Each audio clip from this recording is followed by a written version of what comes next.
Hello my dear students. तो finally आज से हम पढ़ने वाले हैं मेंसुरेशन, क्षेत्रमिति। जी हाँ, जैसा कि आप देख पा रहे हैं कि आज से हम शुरुआत करेंगे मेंसुरेशन की। और लगातार विद्यार्थी कमेंट कर रहे थे, लगातार विद्यार्थी का डिमांड था, सभी स्टूडेंट्स कह रहे थे कि सर मेंसुरेशन पढ़ाइए, वो भी एकदम बेसिक से पढ़ाइए, जीरो लेवल से पढ़ाइए। तो चलिए आज से हम मेंसुरेशन शुरू करेंगे बेसिक से, और एकदम जीरो लेवल से मेंसुरेशन कैसे पढ़ते हैं आइए सीखते हैं। तो जैसा कि आप देख पा रहे हैं कि मेंसुरेशन में हमें दो चीज पढ़ना है। एक पढ़ना है टू डी मेंसुरेशन और 3D। 2D मतलब टू डायमेंशनल और 3D मतलब थ्री डायमेंशनल। अब देखिए 2D का मतलब उसको हिंदी में कहेंगे डियर स्टूडेंट द्विबीमीय।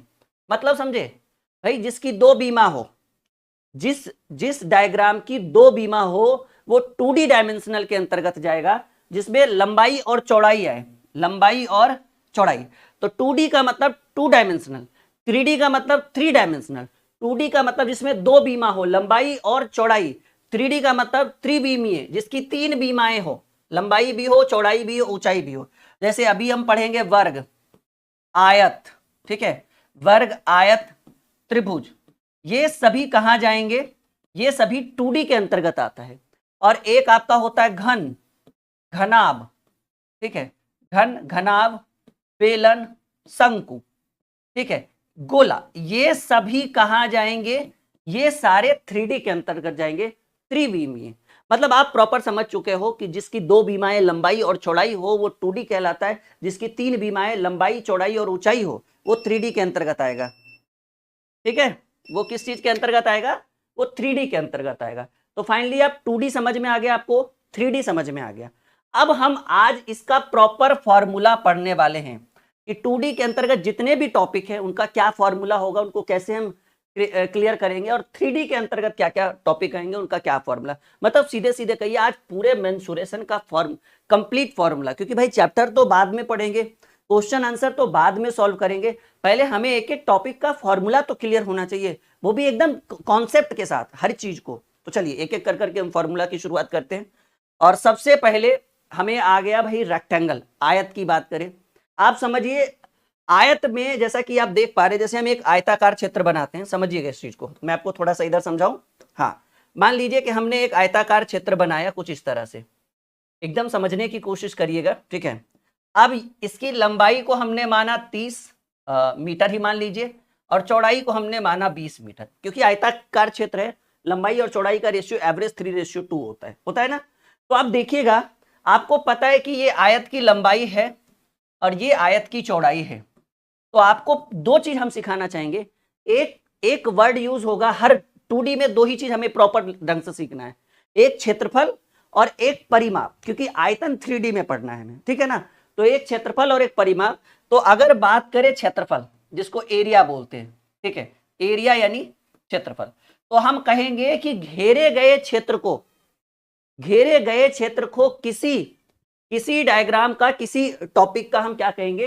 क्षेत्रफल कहेंगे, घेरा हुआ क्षेत्र। जैसे ये आपको रेक्टेंगल दिख रहा है, आयत, तो आयत के द्वारा ये जो आयताकार क्षेत्र है इसमें कौन सा क्षेत्र घेरा गया? तो आप ये देखिए कि ये जो एरिया आपको दिख रहा है बीच वाला, ये पूरा जो दिख रहा है, ये इस आयत का क्षेत्रफल है। समझिए, घेरे हुए क्षेत्र को उस डायग्राम का हम क्षेत्रफल कहेंगे, और जिस चीज से घेरा गया हो, जिस तार से घेरा गया हो, जिस ईंट की बाउंड्री लगाई गई हो, वो पेरीमीटर कहलाती है, परिमाप कहलाती है। तो आयत का क्षेत्रफल मान लीजिए लंबाई 30 है, ठीक है, क्षेत्रफल बराबर होता है मीटर स्क्वायर, होता है ना।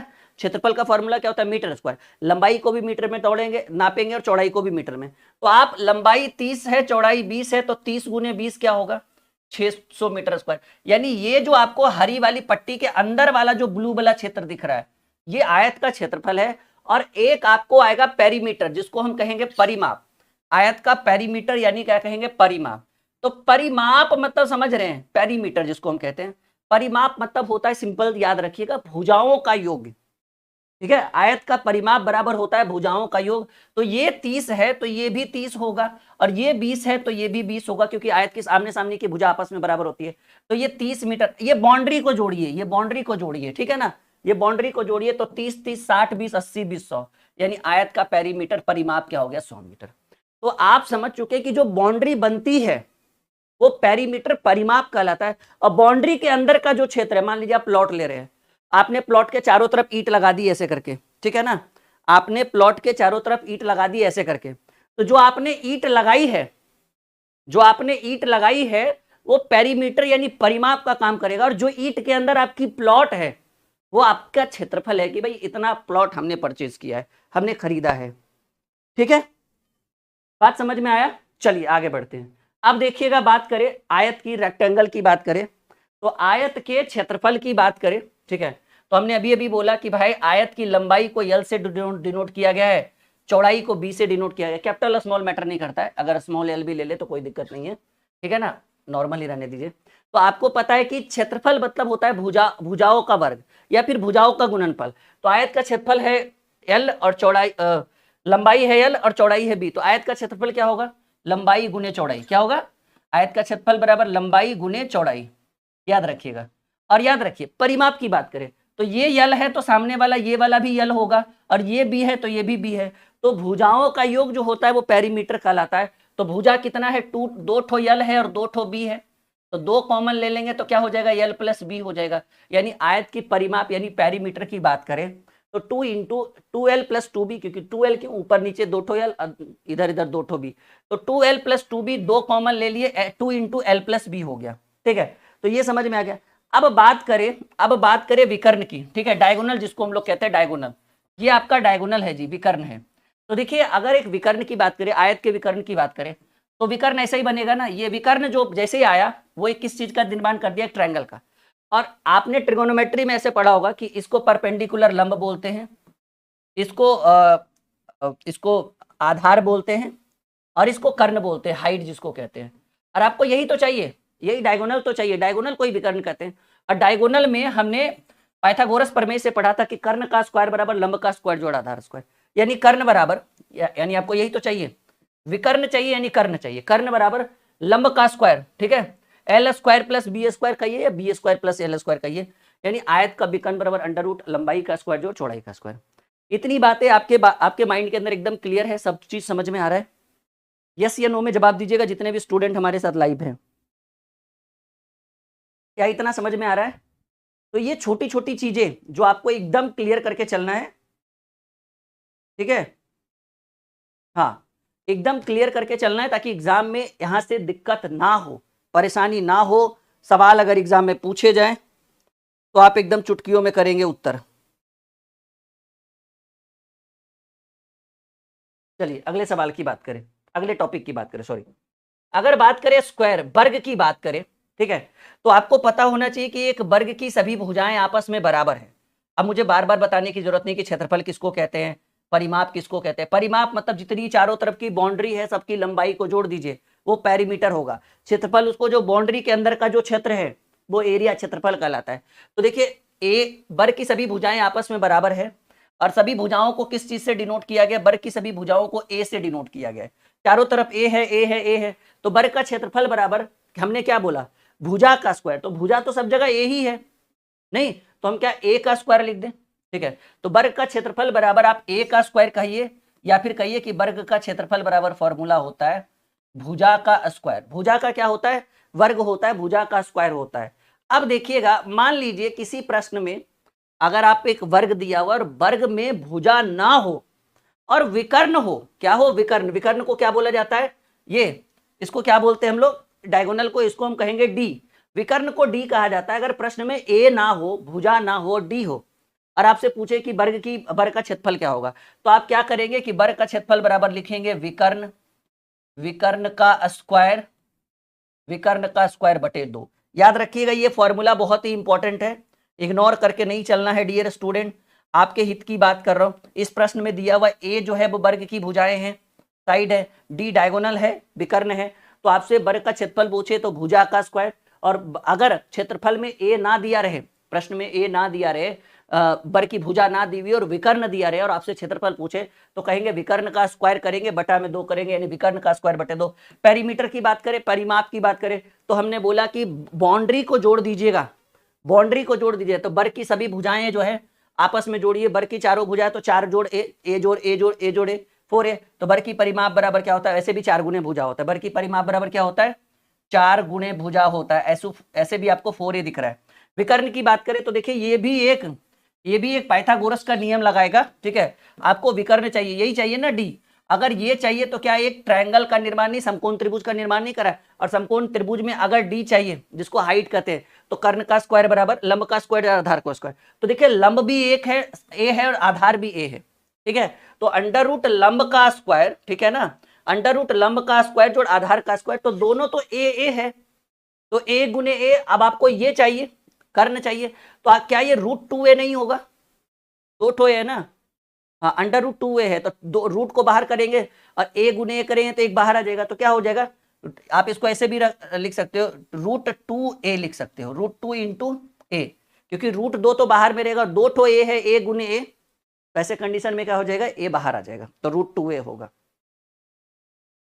यहां तक समझ में आ रहा है सबकी? सबको क्लियर है यहां तक कि वर्ग का डायगोनल निकालना है, ठीक है ना, वर्ग का पेरीमीटर निकालना है, तो बिल्कुल निकाल सकते हैं। आयत कंप्लीट हो गया, वर्ग कंप्लीट हो गया। अगर बात करें वृत्त का, सर्कल की बात करें, तो जैसा कि आपको पता है कि ये वृत्त की त्रिज्या है, केंद्र से सतह की ओर खींची गई रेखा को हम वृत्त की त्रिज्या से डिनोट करते हैं। और आपको ये पता होना चाहिए कि वृत्त की त्रिज्या जो है वो व्यास की आधी होती है, वृत्त की त्रिज्या जो है वो व्यास की आधी होती है। अगर व्यास की बात करें तो यहां से एक लाइन और ऐसे जाएगा, इसको भी आर कहेंगे, तो व्यास को भी डी से सूचित किया जाता है, D is equal to R plus R, यानी व्यास बराबर फॉर्मूला होता है, व्यास बराबर हम कह सकते हैं 2r, मतलब त्रिज्या का डबल या फिर कहिए व्यास का आधा त्रिज्या होता है। तो ये जो आपको दिख रहा है ये वृत्त की त्रिज्या है जिसको हम आर कहते हैं। फिलहाल व्यास की जरूरत नहीं है तो इतना ही रहने देंगे। अगर आपसे पूछे कि वृत्त का क्षेत्रफल, एक सर्कल है एक वृत्त है, तो आपको पता होना चाहिए वृत्त का क्षेत्रफल, क्योंकि जैसा कि आपको पता है कि ये जो है आपका एक सर्कल है और वृत्त का क्षेत्रफल यानी एरिया बराबर फॉर्मूला होता है पाई आर स्क्वायर, याद रखिएगा हमेशा। वृत्त के परिमाप की बात करें, पेरीमीटर की बात करें, तो 2 पाई आर होता है, बात समझ रहे हैं? 2 पाई आर कैसे? क्योंकि पाई आर यहां से यहां तक, ये पाई आर बनाएगा 180 डिग्री, ये पाई आर बनाएगा 180 डिग्री, तो ये पाई आर क्या हो जाएगा? 2 पाई आर, ठीक है। हाँ, और इसको ही हम क्या कहते हैं? सरगमफेरेंस बोलते हैं। क्या बोलते हैं? पूरे को हम क्या बोलेंगे? 2 पाई आर को हम क्या कहेंगे? Called as circumference. याद रखिएगा आप लोग, बहुत इंपॉर्टेंट चीज है। तो वृत्त का क्षेत्रफल बात करें, एरिया की बात करें, तो पाई आर स्क्वायर वृत्त का क्षेत्रफल। वृत्त की परिधि कहिए या परिमाप कह लीजिए, तो वृत्त का परिमाप जो होता है, या फिर वृत्त की परिधि कहेंगे तो ज्यादा बेटर रहेगा, ठीक है। परिमाप हो या परिधि हो, दोनों एक ही चीज है, वो डिपेंड करता है कि हम किसको कहाँ यूज कर रहे हैं। तो वृत्त की परिधि जो होती है वो 2 पाई आर होती है, और इसी 2 पाई आर को हम सरगमफेरेंस भी कहते हैं। बात समझ में आया? आर आपको क्या दिख रहा है? रेडियस ऑफ द सर्कल, ठीक है, वृत्त की त्रिज्या, और पाई जो है जिसका वैल्यू 22/7 या 3.1416 अप्रोक्स, क्योंकि इसका मान एक फिक्स मान वैल्यू नहीं पता है। तो ये वृत्त का देखिए सबके बारे में जानकारी होनी चाहिए। क्यों? क्योंकि जब हम बैठेंगे प्रश्न सॉल्व करने के लिए तो हमें एक एक पॉइंट क्लियर होना चाहिए वहां पे, वरना क्वेश्चन बनेगा नहीं। अभी तो नॉर्मल दे रहे हैं, अभी और लेवल बढ़ाएंगे इसमें आपको। देखिए अर्धवृत्त की बात करें, ठीक है, सेमी सर्कल जिसको हम कहते हैं अर्धवृत्त, ठीक है, इसको क्या कहेंगे डियर स्टूडेंट? इसी को कहेंगे हम लोग सेमी सर्कल, जिसको अर्धवृत्त, मतलब वृत्त को आधा से काट दिया गया, वो गोला कटेगा वो अलग हो जाएगा, वो अर्धगोला बन जाएगा, ये वृत्त है, ठीक है। तो ये अर्धवृत्त है। आपको पता है कि ये केंद्र से इधर जो होगा वो आर कहलाएगा, और केंद्र से इधर जो होगा वो आर होगा, और आर बनेगा तो 2r की बात करें तो उसी को डी कहते हैं, व्यास कहते हैं। तो बात करें अर्धवृत्त के क्षेत्रफल की, जैसे देखिए आप यहाँ देखिए वृत्त का क्षेत्रफल कितना है? Pi r square. तो ये पूरा था तो पाई आर स्क्वायर, अब ये आधा है तो pi r square, half pi r square कह सकते हैं, या फिर आप इसको पाई आर स्क्वायर बटे 2 भी लिख सकते हैं। क्या लिख सकते हैं? पाई आर स्क्वायर बटे 2 भी लिख सकते हैं। पेरीमीटर की बात करें, परिमाप की बात करें, ठीक है, तो देखिए पेरीमीटर आप समझिए, मैं आपको एकदम सिंपल वे में समझाऊं ऐसे कि भाई हमने ये एक अर्धवृत्त बना लिया, तो इसकी वैल्यू जो होती है यहां से यहां तक पाई आर होती है। कितनी होती है? Pi are. और अगर ये पूरा बनेगा तो फिर से पाई आर, अब पाई आर जोड़ते हैं तभी तो होता है 2 पाई आर, और वृत्त की परिधि 2 पाई आर होती है, तो पाई आर हो गया ये आपका। लेकिन समझिए, कोशिश समझिए, तो ये अर्धवृत्त की बात करें, अर्धवृत्त का पेरीमीटर पूछ रहा है, अर्धवृत्त का परिमाप पूछ रहा है, तो यहां से यहां तक क्या हो जाएगा? पाई आर हो जाएगा, यहां से यहां पाई आर, प्लस इस एरिया को भी तो देखेंगे ना, यहां से यहां आर और यहां से यहां आर, तो पाई आर प्लस 2r। तो ये आप याद रखिएगा, पेरीमीटर जब निकालेंगे वो भी किसका? अर्धवृत्त का, तो अर्धवृत्त का परिमाप जो होता है वो पाई आर प्लस 2r होता है। कॉपी में नोट करिए। बाकी सारी चीजें क्लियर हो रही है आपकी? यहां तक क्लियर है सबका? कोई दिक्कत तो नहीं होगा? आराम आराम से एक एक चीज क्लियर करते चलेंगे हम लोग, ताकि जब हम क्वेश्चन आंसर करें तो वहां से सवाल आपके बने, ना कि छूटे। चलिए, हर एक पॉइंट को एकदम क्लियर करते चलना है, परेशान होने की जरूरत बिल्कुल भी नहीं है डियर स्टूडेंट। देखिए, अगर बात करें, यहां पर एक छोटा सा मिस्टेक है, मैं सही कर दूंगा। ये जो आर है ना, ये यहां तक नहीं रहेगा भाई। ये जो स्मॉल आर है, इसको मैं मिटा दूं ऐसे, ऐसे मिटा देता हूं, ये यहीं तक रहेगा। ये गलत है किया हुआ। ये जो स्मॉल आर है, मैं एकदम क्लियर करके लिख देता हूं, ये जो स्मॉल आर है केंद्र बिंदु से, वो यहीं तक रहेगा डियर स्टूडेंट, यहां तक, इसी वृत्त तक। और ये जो कैपिटल आर है वो यहां तक जाएगा। तो ये बात आप क्लियर करके रखना अपने माइंड के अंदर, वो गलत बना हुआ था। अब देखो क्लियर है, यहां तक आपको दिख रहा है कि आर कहां तक जाएगा, स्मॉल आर कहां तक जाएगा और कैपिटल आर कहां तक जाएगा। मैं इसको रेड पेन से लिख दूं तो ज्यादा बेटर रहेगा। स्मॉल आर यहां तक रहेगा, बस खत्म। तो ये कैपिटल आर यहां तक जाएगा।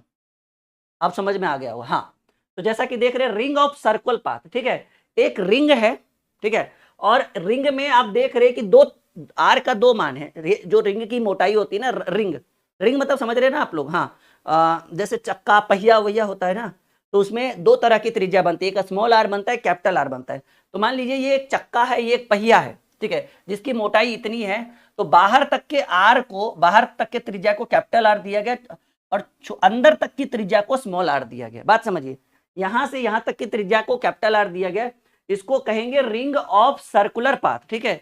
एक क्या कहेंगे, वृत्ताकार घेरा कह लीजिए या रिंग कह लीजिए आप लोग, ठीक है। हाँ, ठीक है। हाँ, तो आर जो कैपिटल आर है वो आउटर रेडियस है, और स्मॉल आर जो है वो इनर रेडियस है। तो आपसे दो सवाल पूछेगा जब इस तरह का कोई सवाल पूछे, रिंग से, गोला से, ठीक है ना, वो भी वो रिंग वाला, सॉरी क्या कहेंगे हम इसको एक तरह से क्या कह सकते हैं रिंग को। अच्छा, मैं इसको इसमें नाम मेंशन कर दूंगा, टेंशन की बात। ये इस तरह का रिंग रहे ना, इस तरह का, जैसे पहिया होता है ना, तो पहिया में दो त्रिज्या, एक बाहर तक के लिए, एक अंदर तक के लिए, तो वही आपका हो गया कि दो रेडियस बनेगा। तो अगर ऐसे सवाल आ जाए, इस तरह का रिंग वाला आ जाए, सर्कुलर, जब रिंग एक सर्कुलर पाथ के रूप में रहे, ठीक है, तो क्षेत्रफल पूछे तो फॉर्मूला लगाइएगा पाई इंटू आर का स्क्वायर, कैपिटल आर और माइनस स्मॉल आर का स्क्वायर, ठीक है, पाई इंटू कैपिटल आर का स्क्वायर माइनस स्मॉल आर का स्क्वायर। और बाह्य परिमाप पूछे, बाह्य परिमाप, तो बाह्य परिमाप यानी ये वाला पूछे, तो आपको पता है कि अगर एक सर्कल हो, ठीक है, एक वृत्त हो, तो बाहर का परिमाप क्या होता है, 2 पाई आर, इसको कहेंगे आउटर पेरीमीटर। बाहरी परिमाप बोले तो ये, ठीक है, और अंतः परिमाप, इनर पेरीमीटर पूछे तो ये। तो कुछ नहीं करेंगे भाई, दोनों के लिए सिर्फ आर बराबर आर चेंज होगा। एक बाहरी परिमाप के लिए 2 पाई आर बड़ा होना चाहिए, और आंतरिक परिमाप यानी अंतः परिमाप के लिए, इनर पेरीमीटर के लिए आर क्या हो जाएगा, छोटा। इनर पेरीमीटर इतना ही रहेगा, जिसमें आर का मान इतना ही रहेगा। बस यही तो जानना है हमें। और आपको पता होना चाहिए, अगर एक रिंग के रूप में रहे और आपसे क्षेत्रफल पूछे, तो पाई इंटू आर का स्क्वायर माइनस आर का स्क्वायर, ठीक है। परिधि भी पूछे, इसका पूछे तो 2 पाई आर। अच्छा हाँ, पेरीमीटर ही तो पूछा है, परिमाप ही तो पूछा, सॉरी। तो ये सारी छोटी छोटी चीजें जो है वो लगातार आपको क्लियर हो रहा है। चलिए आगे बढ़ते हैं। ट्रायंगल, त्रिभुज की बात करें, ट्रायंगल की बात करें, तो एक त्रिभुज के क्षेत्रफल की बात करें तो 1/2, जैसा कि आप देख पा रहे हैं कि त्रिभुज की 3 भुजाएं हैं और तीनों अलग अलग है। एक समबाहु त्रिभुज नहीं है, एक समबाहु त्रिभुज। समबाहु त्रिभुज का मतलब है तीनों भुजाएं समान होगी। विषम बाहु त्रिभुज, जिसकी तीनों भुजाएं अलग अलग होगी, ठीक है। समद्विबाहु त्रिभुज, जिसकी 2 भुजाएं बराबर होगी और एक भुजा अलग होगी, ठीक है। तो वो ट्रायंगल में अलग अलग तरह के पूछे जाते हैं। तो ट्रायंगल की बात करें, त्रिभुज की बात करें, तो त्रिभुज की 3 भुजाएं ए बी और सी की बात करें, और ये त्रिभुज का हाइट हो गया, जिसको एच से डिनोट किया गया, ठीक है। बात समझ में आया? तो बात करें अगर त्रिभुज के क्षेत्रफल की बात करें, तो फॉर्मूला होता है कि 1/2 गुने आधार गुने ऊंचाई। ये तो आपने बचपन में ही सुना होगा, यस या नो? ये कैसे, ये किस तरह के त्रिभुज का काम करेगी? जब तीनों भुजाएं बराबर ना हो, एक नॉर्मल ट्रायंगल हो, तो फॉर्मूला क्या यूज करेंगे? फॉर्मूला यूज करेंगे 1/2 गुने आधार गुने ऊंचाई। बात समझ में आया? फॉर्मूला क्या यूज करेंगे? 1/2 गुने आधार गुने ऊंचाई। यहां तक सबका क्लियर है? यहां तक देखिए, अगर ट्रायंगल की बात करें तो त्रिभुज का क्षेत्रफल अगर बात करें, लेकिन हाँ ये बात याद रखिएगा कि त्रिभुज की तीनों भुजाएं जो है वो अलग अलग रहेगी। त्रिभुज की तीनों भुजाएं क्या होगी? अलग अलग रहेगी। हाँ, जैसे आप समझ रहे हैं, एक आएगा समबाहु त्रिभुज जिसकी सभी भुजाएं आपस में बराबर हो, एक आएगा विषम बाहु त्रिभुज जिसकी सभी भुजाएं आपस में बराबर ना हो, एज लाइक दिस, और एक आएगा समद्विबाहु त्रिभुज जिसकी दो भुजाएं आपस में, एक आएगा समकोण त्रिभुज जिसका एक कोण जो है वो 90 डिग्री हो। तो अलग अलग तरह के क्वेश्चन रहेंगे। तो ये तब जब तीनों भुजाएं अलग अलग हो, ए का मान अलग हो, बी का मान अलग हो, सी का मान अलग हो, तो त्रिभुज का क्षेत्रफल बराबर 1/2 गुने आधार गुने ऊंचाई। ठीक है, और इसी में त्रिभुज का परिमाप बोले, पेरीमीटर बोले, तो हम बोलेंगे त्रिभुज के तीनों भुजाओं का योग जो होता है वो त्रिभुज का परिमाप कहलाता है, ए बी सी। वैसे भी भुजाओं का योग ही पेरीमीटर कहलाता है, परिमिति कहलाती है, चाहे वो त्रिभुज हो, वर्ग हो, आयत हो या कुछ भी हो, alpha beta gamma delta epsilon कुछ भी हो। बात समझ में आया? चलो आगे बढ़ते हैं। बात समझ में आया? आगे बढ़ते हैं डियर स्टूडेंट, कोई दिक्कत कोई परेशानी बिल्कुल नहीं। चलिए आगे बढ़ते हैं। बात करें एक विषम बाहु त्रिभुज। देखिए अभी अभी हमने बोला विषम बाहु, ए अलग, बी अलग, सी अलग, और यहां से हमने एक हाइट रखा है जिसको हम लोग कर्ण बोलते हैं। ठीक है, तो बात करें अगर एक विषम बाहु त्रिभुज की, तो वही हमने अभी अभी ये क्या बोला, ये भी एक विषम बाहु त्रिभुज है। देखिए फॉर्मूला सेम, 1/2 गुने आधार गुने ऊंचाई। यहां भी देखिए विषम बाहु त्रिभुज का 1/2 गुने आधार गुने ऊंचाई। बात क्लियर है? लेकिन अगर इससे नहीं बन रहा है तो यहां से आप एस का मान लगा सकते हैं, इसको कहते हैं हीरोज फॉर्मूला। इसको क्या बोलते हैं? Hero's formula. हीरोज फॉर्मूला बराबर फॉर्मूला होता है s into S minus a into S minus b into S minus c. अब सवाल है सर यस कैसे निकालेंगे? तो यस निकालने के लिए ये सिंपल सा फॉर्मूला यूज करिएगा। यस कब निकलता है? जब तीनों भुजा को जोड़कर 2 से भाग देते हैं तो यस का मान निकलता है। ये कौन सा फॉर्मूला है भाई? ये है हीरोज फॉर्मूला। ये कौन है?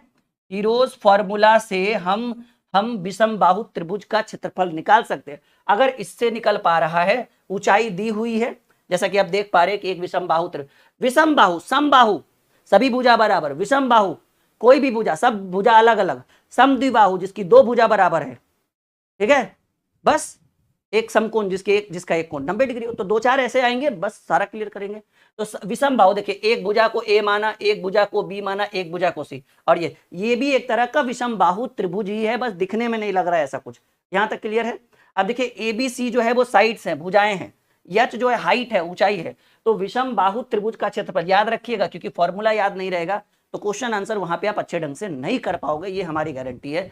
तो विषम बाहु त्रिभुज का क्षेत्रफल बराबर 1/2 गुने आधार गुने ऊंचाई। लेकिन अगर किसी को ये वाला फॉर्मूला नहीं समझ में आ रहा है, वो लगा नहीं पा रहा है, तो हीरोज फॉर्मूला से निकाल सकता है। पहले यस का मान निकालेगा, तीनों भुजाओं को जोड़कर बटा में 2 करेगा, तो ये आपको ABC + 2 करेंगे, A + B + C/2 करेंगे, तो यस का मान निकलेगा। और हीरोज का फॉर्मूला लगाएंगे तो s into S minus a into S minus b into S minus c, ये हीरोज फॉर्मूला होता है। पेरीमीटर हर जगह, चाहे समबाहु हो, विषमबाहु हो, समद्विबाहु हो, कोई भी त्रिभुज हो, भुजाओं का योग ही पेरीमीटर कहलाता है, परिमाप कहलाता है। तीनों भुजाओं का योग जो है वो परिमाप कहलाता है। चलिए आगे बढ़ते हैं। समद्विबाहु, द्विबाहु मतलब समझ रहे हैं, दो भुजा समान होगा, एक भुजा अलग होगा, उसी को कहते हैं समद्विबाहु। देखिए दो भुजा बराबर है ए और ए, यहां देखिए ना, दो भुजा बराबर है ए और ए बराबर है, और एक अलग भुजा है बी, और बीच से एक हाइट कर्ण लिया गया है, जिसमें देखिए ए और बी क्या है? भुजाएं हैं, ए 2 जगह है। समद्विबाहु नाम सुनिए ना, समद्विबाहु जिसकी 2 भुजा बराबर है, एक भुजा अलग है, उसको कहते हैं समद्विबाहु। ठीक है, तो आप देखिए अगर समद्विबाहु त्रिभुज का क्षेत्रफल निकालना हो, शॉर्ट मेथड हम आपको बताते हैं, ये वाला फॉर्मूला आप लगा दीजिएगा, एकदम गणित क्या हो जाएगा? मक्खन हो जाएगा। देखो इसी पर हमें चलना है अच्छे ढंग से। अगर आप इतना अच्छे ढंग से नहीं पढ़ोगे, हम चैप्टर में आगे बढ़ जाएंगे, आप पीछे रह जाओगे, फिर कहोगे सर सीखे नहीं, फिर गलती हमारी नहीं आपकी होगी। समद्विबाहु रहे, जब 2 भुजा बराबर रहे, एक भुजा अलग रहे, हट के रहे, तो देखिए क्षेत्रफल बराबर क्या करेंगे? जो अलग वाली भुजा रहेगी उसको डिवाइडेड बाई 4 करेंगे, गुने √4 गुने a का स्क्वायर, पहली भुजा का वर्ग माइनस दूसरी भुजा का वर्ग, बस मान आ जाएगा, 100% भरोसा रखिए। समद्विबाहु त्रिभुज का फॉर्मूला होता है b/4, b कौन है? जो अलग वाली भुजा है, इंटू √4a², a कौन है? जो सिमिलर, जो एकदम सेम भुजा है, जो मिलता जुलता है, माइनस बी कौन है? दूसरी भुजा जो नहीं मिल रही है।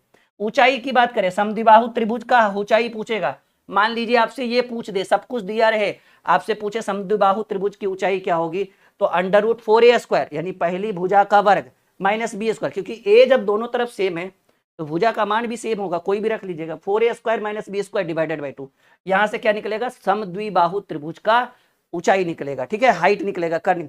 पेरीमीटर अब ही जान ही रहे हैं कि तीनों भुजाओं का योग, पहला भुजा ए है, दूसरा भुजा ए है, और तीसरा का भुजा बी है, तो 2a + b नहीं होगा, यही चीज तो यहाँ लिखा हुआ है पेरीमीटर में। पेरीमीटर तो सबसे आसान है हमें निकालना, किसी भी डायग्राम का पेरीमीटर निकालना बच्चों वाला खेल है। भुजाओं को जोड़ दीजिएगा, परिमाप निकलेगा, पेरीमीटर निकलेगा। पहले यहां तक बोलिए, क्लियर है आप? चलिए अगले की बात करें। समबाहु, समबाहु मतलब समझ रहे हैं? समबाहु सभी भुजा बराबर है।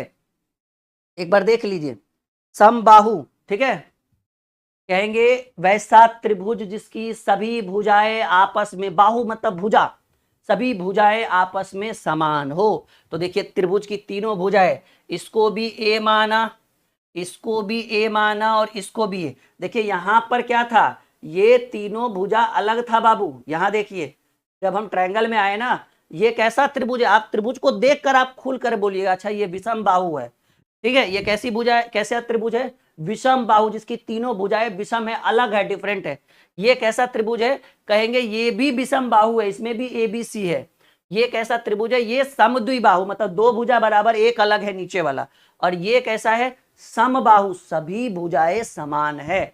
तो समबाहु त्रिभुज बोले, बहुत बढ़िया है ये, कि अगर आप एक समबाहु त्रिभुज का क्षेत्रफल निकालना चाह रहे तो याद रखिएगा √3/4 गुने भुजा का स्क्वायर, बहुत इंपॉर्टेंट है, ये बहुत ट्रेंडिंग में है। समबाहु त्रिभुज का क्षेत्रफल होता है तो √3/4 गुने भुजा का स्क्वायर। आपको हम मेंसुरेशन भी मक्खन कर देंगे, भरोसा रखिए।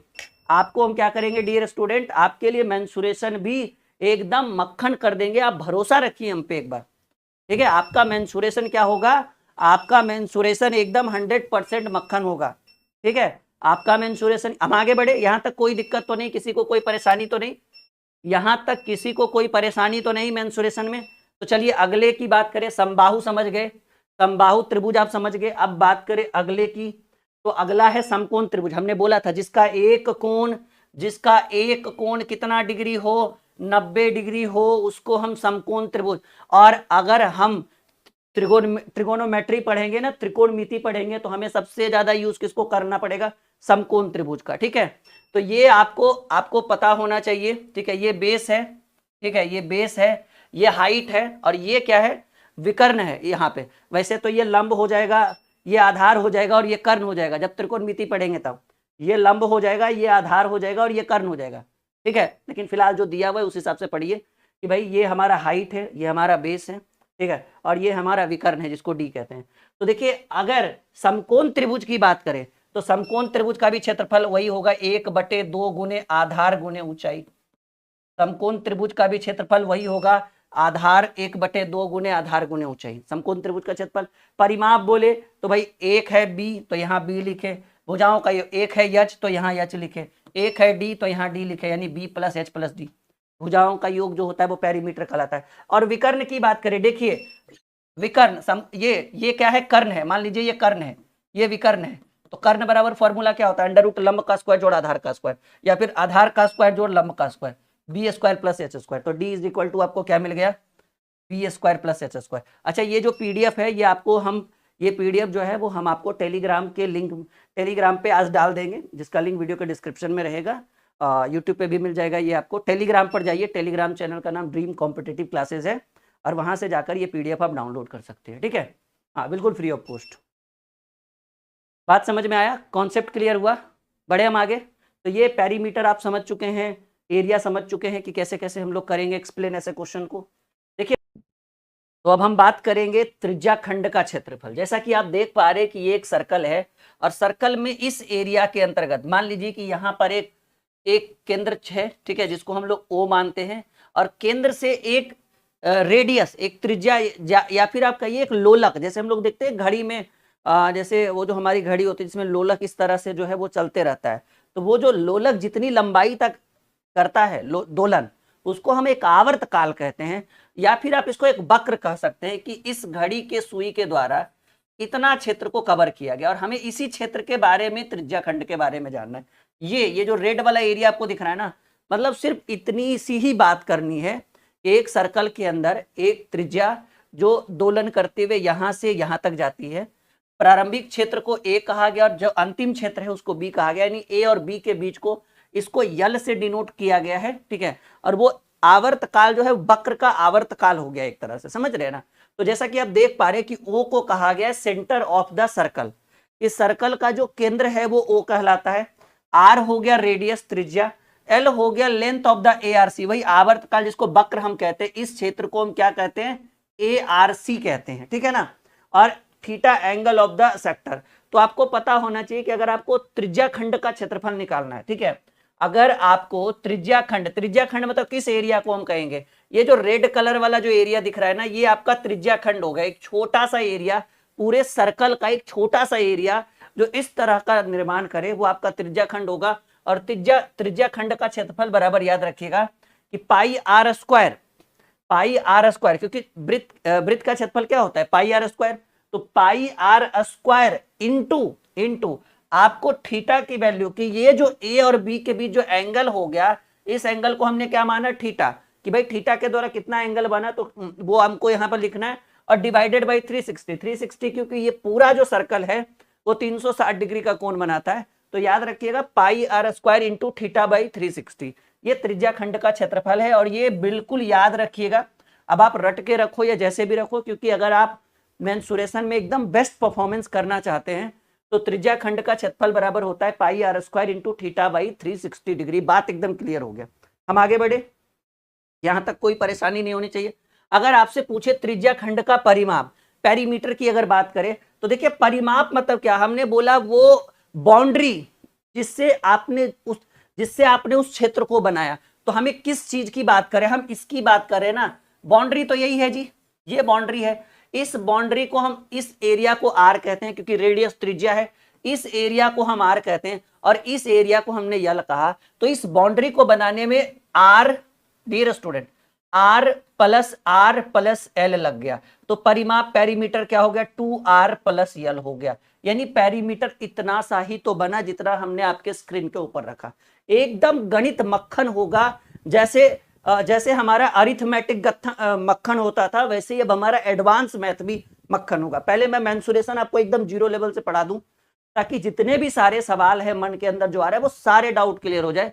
तो finally R plus L, R कहां से, एक, क्योंकि बाउंड्री बनाने में हमने ऐसी बाउंड्री बनाई है, इस बार हमने ऐसी बाउंड्री बनाई है, तो इसको हम आर कहते हैं, इसको हम आर कहते हैं क्योंकि केंद्र से सतह पर खींची गई रेखा को आर कहते हैं, और एक सतह से दूसरे सतह को मिलाने वाली रेखा जो केंद्र से होकर गुजरे उसको डी कहते हैं, व्यास कहते हैं। नहीं, जैसे अगर ये पूरा होता तो ये क्या कहलाता, ये पूरा व्यास कहलाता, खैर उसकी जरूरत हमें अभी है नहीं। तो और हाँ, ये जो आवर्तकाल है जिसको हम लोग ARC कहते हैं, इसको हमने एल से डिनोट किया, तो ये एल हो गया। तो R plus R, 2r plus L, तो यही चीज तो हमको पढ़ना है, 2r प्लस एल। और आपको अगर ऐसे, एक तो ये हो गया, ठीक है ना, त्रिज्या खंड का पेरीमीटर अगर परिमाप पूछे, लेकिन मान लीजिए अगर आपको एल की वैल्यू पूछे कि भाई एल कितना रखोगे, क्योंकि प्रश्न में यल तो दिया नहीं रहेगा, तो ऐसे कंडीशन में अगर आपको यल निकालना रहे, ठीक है ना, आवर्तकाल निकालना रहे, तो 2 पाई आर इंटू थीटा बटे 360 डिग्री, यानी उसके जगह पर आप ये वाला भी फॉर्मूला रखोगे तो आपको पेरीमीटर परिमाप निकल जाएगा। तो खैर जब सवाल आएगा तो एक एक कर करके हम सारे टॉपिक को यूज करेंगे, क्लियरिटी देंगे आपको, एकदम मक्खन की तरह बना के देंगे। 1-1.25 घंटे 1.5 घंटे तक तुम सिर्फ फॉर्मूला पे ही डिस्कस करते रह जाएंगे। तो सोचो कि कितना बेहतर करने वाले हैं हम लोग इस बार। नहीं, एक एक पहले 2D आपको पढ़ाएंगे एकदम बेसिक से, 2D जब कंप्लीट होगा तब हम लोग एंट्री करेंगे 3D में, ठीक है। तो पहले 2D, पहले फॉर्मूला, फिर 2D, फिर 3D। चलिए बात करें अगला, चतुर्भुज जिसकी चारों भुजाएं, ठीक है ना, चतुर्भुज जैसा कि आप देख रहे हैं, जिसकी चारों भुजाएं जो है वो बिल्कुल इस तरह से आपको बराबर दिखे, ठीक है, चतुर्भुज। लेकिन चारों भुज नहीं, आमने सामने भुली भुजाएं बराबर है, सॉरी। चतुर्भुज की क्या होती है, जैसे हमारा रेक्टेंगल होता है ना, आयत, वैसे ही, ठीक है। तो H1 HT, हाँ, जैसे देखिए चारों भुजाएं, आमने सामने की भुजाएं क्या होती है, आपस में बराबर होती है। आप देखिए चतुर्भुज में क्या क्या दिया हुआ है, चतुर्भुज के 4 कोण ABCD, क्योंकि भुजाओं से ज्यादा इसमें मतलब है नहीं, इसमें जो है जो आपको मेन चीज चाहिए वो क्या चाहिए, यहां पर परपेंडिकुलर लंब, ये विकर्ण है, ये चतुर्भुज का जो है, ठीक है ना, हाँ, ये एक विकर्ण है जिसको A और C, देखिए A और C को क्या कहा गया, डायगोनल कहा गया, विकर्ण कहा गया।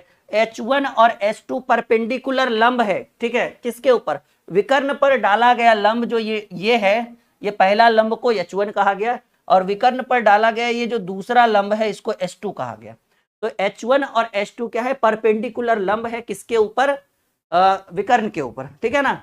तो ये आपको दिख गया। अब देखिए सवाल कि जब इस तरह से चतुर्भुज के सवाल पूछे जाए, इस तरह का दिया रहे, मान लीजिए H1 H2 दिया रहे, आपको कर्ण दिया रहे, आई मीन विकर्ण दिया रहे, और आपसे चतुर्भुज का क्षेत्रफल पूछे, तो देखिए हमने फॉर्मूला लिख दिया है कि चतुर्भुज का क्षेत्रफल बराबर होता है 1/2 यानी हाफ गुने विकर्ण इंटू H1 पहला लंब और प्लस H1 प्लस H2 दूसरा लंब। और पेरीमीटर, परिमाप की बात करें भाई, परिमाप मतलब चारों भुजाओं का योग।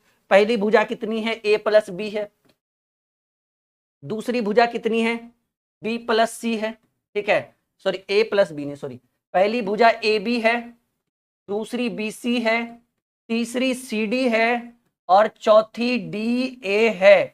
तो चारों भुजाओं का योग जो होता है पेरीमीटर, याद रखिएगा हमने तो आपको पहले ही बोला है एक लाइन में बोला है हमने आपको कि भाई अगर आपको किसी भी 2D हो या 3D हो, खास करके 2D में तो एकदम क्लियर समझिएगा कि 2D में आपसे पेरीमीटर पूछा जाएगा तो भुजाओं का या कहिए बाउंड्री का योग। तो इस विकर्ण को बनाने में जो आपको इस तरह से दिख रहा है, इसमें आपको क्या दिख रहा है कि बाउंड्री है चार, एक बाउंड्री AB है, BC है, CD है और DA है।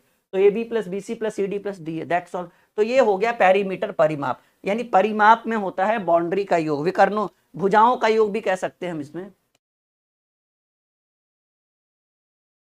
हम आगे बढ़े, संतुष्ट हैं आप यहां से?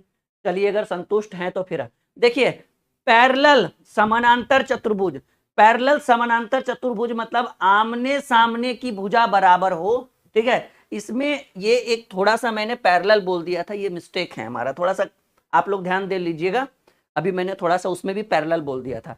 पैरेलल इस तरह से होता है कि आमने सामने की भुजा, ठीक है ना, ठीक है, ये क्या हो, आमने सामने की भुजा बिल्कुल बराबर हो और समानांतर हो, एक दूसरे के बराबर तो हो लेकिन क्या हो, समानांतर हो। जैसा कि आप देख पा रहे हैं, जैसे सी डी के पैरेलल कौन है, ए बी, और डी बी के पैरेलल कौन है, ए सी है। मैं इसको थोड़ा छोटा करूं, हाँ। तो देखिए अगर समानांतर चतुर्भुज से क्वेश्चन आ जाए तो याद रखिएगा कि समानांतर चतुर्भुज की भुजा एक सी डी है, एक ए बी है, एक सी ए है और एक डी बी है। तो जो सीए है, देखिए पैरेलल, वो हमने पिछले वाले में भी पैरेलल वर्ड यूज कर दिया था कि आमने सामने की भुजा बराबर, वो गलत बोला था हमने। ये देखिए पैरेलल है, पैरेलल में अगर जितनी लंबाई ए बी की है, ए बी को भी हमने ए माना और सी डी को भी हमने वो, क्योंकि समानांतर चतुर्भुज है। समानांतर चतुर्भुज की आमने सामने की भुजाएं बराबर और एक दूसरे के समानांतर होती है। यहां पर देखिए ये जो डी बी है इसको भी हमने बी माना और सी ए है इसको भी हमने डी माना, और यहां से हमने एक लंब, सॉरी एक हमने देखिए क्या कर रही है, हाइट यहां से इसकी निकाल ली, हाइट कर्ण, यहां से क्या हमने निकाला, कर्ण निकाला एच, और हमने इसको एच से डिनोट किया, और यहां पर जो एंगल बनेगा वो 90 डिग्री का एंगल बनेगा। आपसे पूछा जाए कि भाई समानांतर चतुर्भुज का क्षेत्रफल क्या होगा, तो हम कहेंगे लंबाई गुने क्या, चौड़ाई, या ऊंचाई कह सकते हैं हम, लंबाई गुने ऊंचाई कहेंगे हम लोग। ऊंचाई को हमने क्या माना, ऊंचाई को हमने क्या माना, ए, यानी ए को हम क्या मानेंगे, लंबाई गुने, हमने बी नहीं लिया है, चौड़ाई नहीं लिया, हमने क्या लिया है, लंबाई गुने ऊंचाई। तो थोड़ा सा आपको यहाँ पर अच्छे से सीखना पड़ेगा कि जब पैरेलल वाला पूछे, समानांतर चतुर्भुज पूछे, तो थोड़ा बहुत ध्यान से कि हमें चौड़ाई नहीं लेनी है, हमें ऊंचाई लेनी है। या तो ऊंचाई दिया रहेगा या तो ऊंचाई निकालेंगे, वैसे प्रश्न में दिया ही रहेगा। बाकी आप याद रखिएगा, ठीक है, कि आप हीरोज फॉर्मूला से भी बना सकते हैं, लेकिन थोड़ा सा चेंज है, आप ये वाला फॉर्मूला भी निकालेंगे ना, ये वाला फॉर्मूला भी लगाएंगे तो आप समानांतर चतुर्भुज का क्षेत्रफल निकाल सकते हैं, ठीक है। 2 into S into S minus A S minus B, और इस बार एस माइनस सी नहीं, एस माइनस डी देंगे, ए बी और यहाँ डी, क्योंकि ये बना ना, सी नहीं बना, सी तो यहाँ पर आपका आ गया। और एस के लिए क्या निकालना है, a plus b plus d divided by 2। तो थोड़ा सा एडजस्ट करके चलना है, ठीक है। परिमाप पेरीमीटर की बात करें तो 2 इंटू ए प्लस बी, 2 ठो ए है 2 ठो बी है, तो 2 इंटू ए प्लस बी। परिमाप यानी बाउंड्री, और बाउंड्री में 2 ठो ए, देखिए ऊपर नीचे ए और दाएं बाएं बी, तो 2 ठो ए 2 ठो बी, तो 2 इंटू ए प्लस बी। ये आपका पेरीमीटर हो गया, परिमाप हो गया, आपकी बाउंड्री।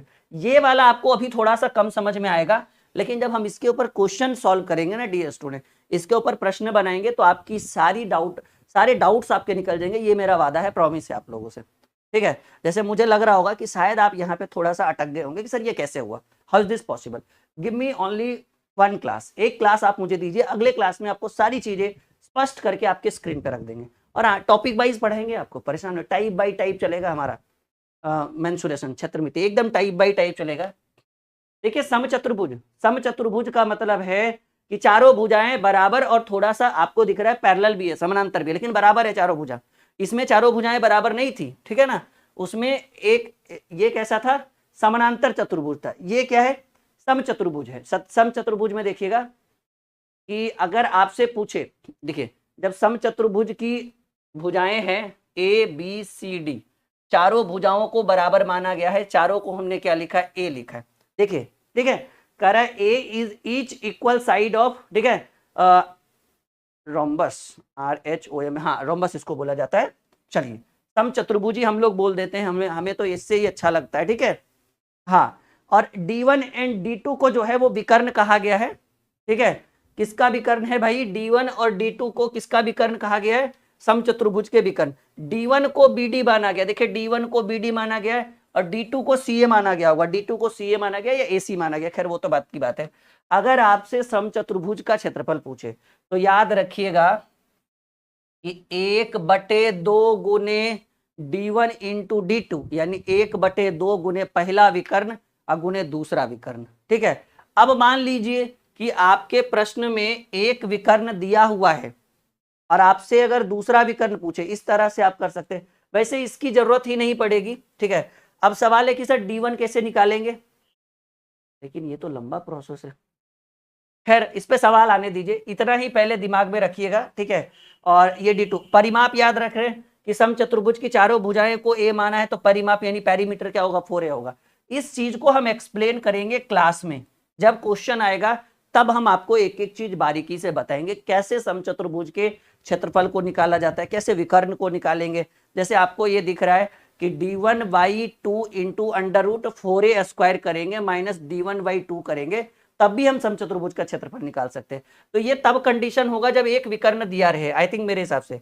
या फिर आप ऐसे कर सकते हैं, D2/2 कर सकते हैं, √4A² माइनस D2 का स्क्वायर करेंगे, तब भी हम समचतुर्भुज का क्षेत्रफल निकाल सकते हैं। चलो कोई बात नहीं, जब ऐसी स्थिति आएगी तो निकाल के देख लेंगे, एक एक कर करके तीनों को यूज कर लेंगे। वो पेरीमीटर है वो आप तो समझ ही चुके, 4A होगा। चलिए अब देखिएगा, ये आपका समलंब चतुर्भुज, ठीक है ना, ये आपका समलंब चतुर्भुज है और आपको ABCD आपको दिख रहा है, जिसमें B आपको यहां तक दिया गया है और A को यहां तक दिया गया है, इस एरिया को। A and B are parallel side of each other, मतलब A और B एक दूसरे के पैरेलल है। कैसा है, एक दूसरे के पैरेलल है, H लंबाई हो गया। और ऐसे कंडीशन में आप सीधे सीधे एक लाइन में याद रखना कि A और B एक दूसरे के पैरेलल है और समलंब चतुर्भुज पूछेगा तो A + B यानी पैरेलल भुजाओं का योग बटे 2 और गुने हाइट कर दीजिएगा, आपको मिल जाएगा। ठीक है, बात समझ रहे हैं। ए, हालांकि A और B है ना, A और B एक दूसरे के A and B parallel side of each other. हाँ, A और B एक दूसरे के समानांतर साइड है। तो आपसे क्या करना है कि अगर A और B दिया रहे बिटवीन पैरेलल साइड्स, अच्छा ये वाला A है ना, वही मुझे लग रहा था। A और B एक दूसरे के पैरेलल है, एक दूसरे के। और अगर समलंब चतुर्भुज का क्षेत्रफल पूछे तो A + B समानांतर भुजाओं का पैरेलल भुजाओं का योग बटे 2 गुने H। पेरीमीटर तो आप समझ ही रहे कि भाई एक AB होगा, एक BC होगा, एक CD होगा, एक DA होगा, हो गया। समलंब चतुर्भुज के भुजाओं का योग जो होता है वो पेरीमीटर। पेरीमीटर निकालना सबसे आसान है, उससे आसान तो कुछ हो ही नहीं सकता। चलिए 2D हमारा कंप्लीट हुआ, अभी मैं ऊपर ऊपर बता रहा हूँ, फिर हम आपको 3D बताएंगे, 2D के बाद 3D। यहां तक सब क्लियर है? देखो मैं सीधे सीधे बोलूं, मुझे पता है कि आप लोगों को चतुर्भुज वाले एरिया में कुछ कुछ दिक्कत हुआ होगा। वहां तक त्रिज्या खंड तक तो ठीक था, जैसे एक चतुर्भुज आपने सीखा होगा, थोड़ा सा यहाँ पे एक वर्ड मैंने यहाँ पे गलत बोला, खैर वो तो मैंने वो बता दिया आपको। जैसे समानांतर चतुर्भुज में थोड़ा सा दिक्कत हुआ होगा कि भाई A और B पैरेलल साइड है, समानांतर साइड है एक दूसरे का, इसमें थोड़ा दिक्कत हुआ होगा। मतलब सीधे सीधे कहिए ना, चतुर्भुज वाले में थोड़ा बहुत आपको समझने में दिक्कत हुई होगी, लेकिन वो बस थोड़ा बहुत ही है। बाकी पूरा हम अच्छे ढंग से क्लियर कर देंगे। समलंब वाला क्लियर हो गया। अब हम करेंगे 3D, 2D कंप्लीट। 3D में लंबाई चौड़ाई और ऊंचाई त्रिविमीय, 3 बीमा वाले डायग्राम, ठीक है। तो अब हम आपसे घन के, यहां से तो बहुत मन लगेगा आपको, लेकिन हाँ आप ये मत सोचना कि सर कुछ कुछ फॉर्मूला नहीं समझ पाए तो क्वेश्चन आंसर, अरे भाई इतना इजीली बताएंगे ना क्वेश्चन, इतना इजीली बताएंगे कि एक भी सवाल आपसे नहीं छूटेगा, ये मेरा वादा है, ये मेरा प्रॉमिस है। आप बस बने रहिए, हमारे साथ जुड़े रहिए।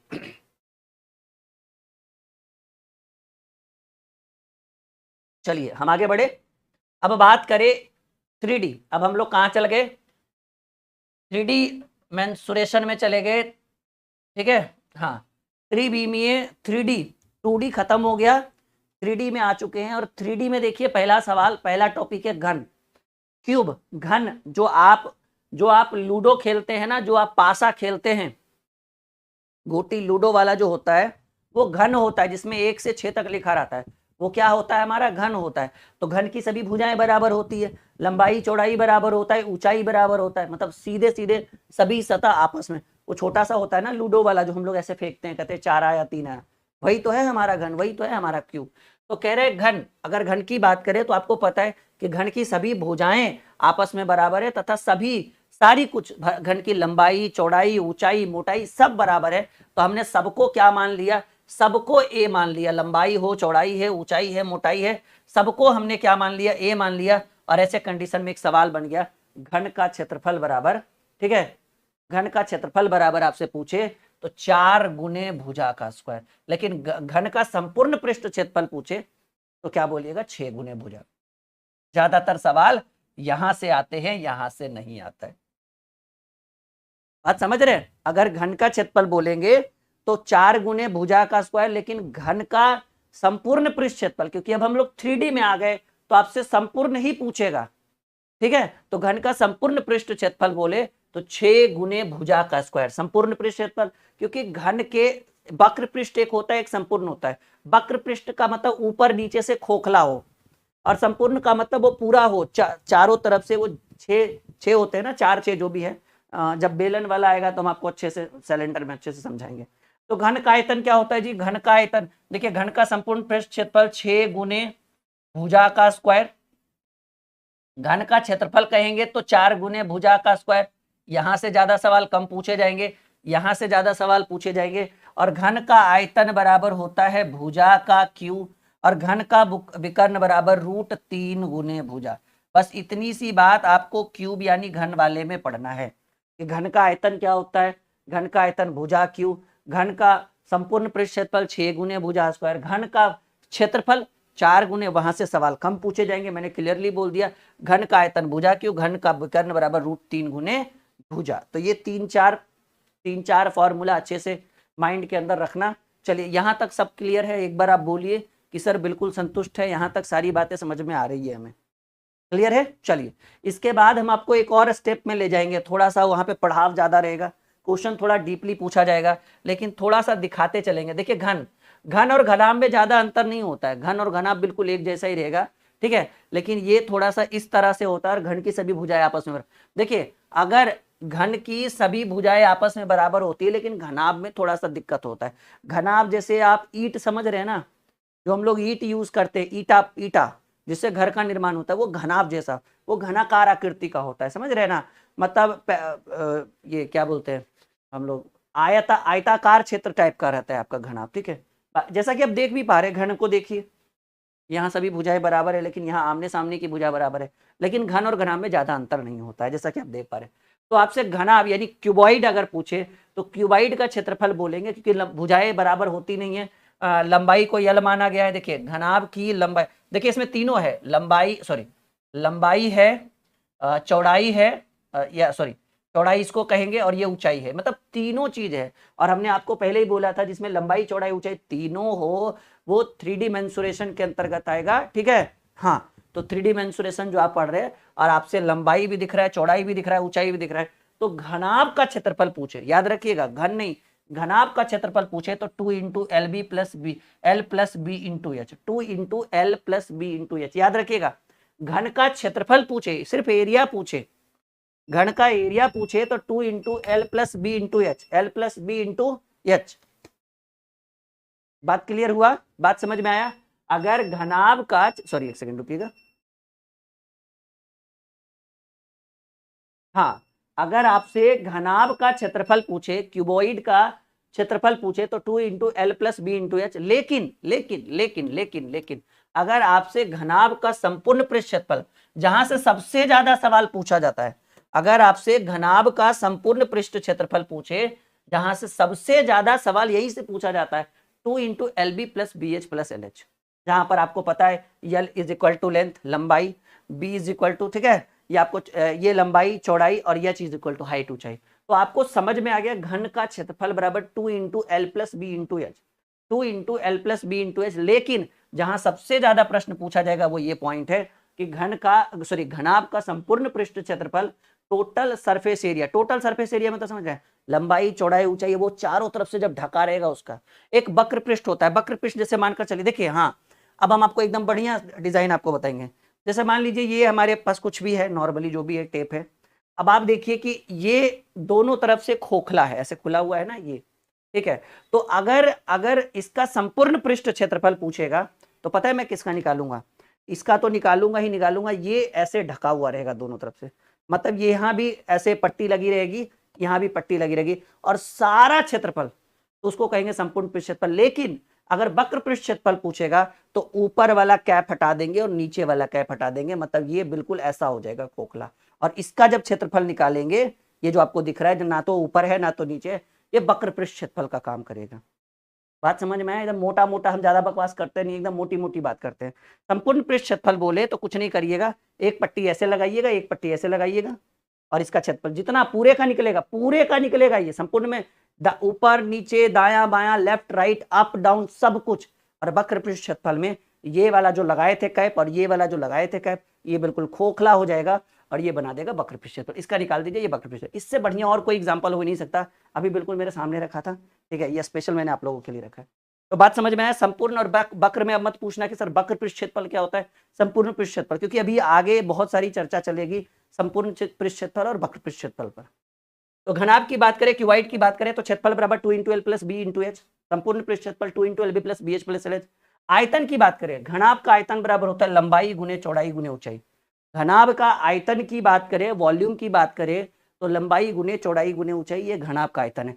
घनाभ के विकर्ण की बात करें, ठीक है ना, ठीक है, बात डायगोनल की बात करें, वॉल्यूम तो समझ ही चुके, अगर आयतन चाहिए लंबाई गुने चौड़ाई गुने ऊंचाई। घन का आयतन भुजा क्यू, घनाभ का आयतन लंबाई गुने चौड़ाई गुने ऊंचाई। तो अगर विकर्ण की बात करें, देखो अब यहां से पेरीमीटर नहीं आएगा क्योंकि परिमाप की जरूरत नहीं पड़ेगी, वो तो पूरा, अब वो एक पूरा स्ट्रक्चर बन रहा है, ठीक है, अब 3D में आ गए, मैं पेरीमीटर की ज्यादा जरूरत नहीं पड़ेगी, परिमाप की जरूरत नहीं पड़ेगी।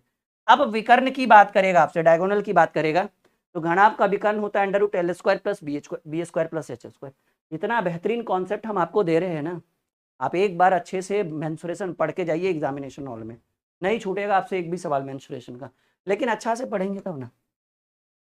बात करें बेलन की, सिलेंडर अभी अभी बोल रहे थे, ये एक बेलनाकारी तो है, इसमें एक और रख देंगे, हाँ मिल गया मिल गया, एक सेकेंड एक सेकेंड, मतलब आज हम जिस चीज की तलाश कर रहे हैं बहुत बढ़िया तरीके से मिल रहा है। Now dear students, this is a cylinder, ये एक बेलनाकार है, और अगर कुछ और मिल जाए मिल जाए, हमारे रूम में बहुत कुछ रखा रहता है स्टूडियो में, मतलब ऐसी ऐसी चीजें है ना। अब बताओ, हमें पता नहीं था कि भाई ऐसा कुछ है हमारे पास, लेकिन देखो बहुत बढ़िया, वेरी गुड।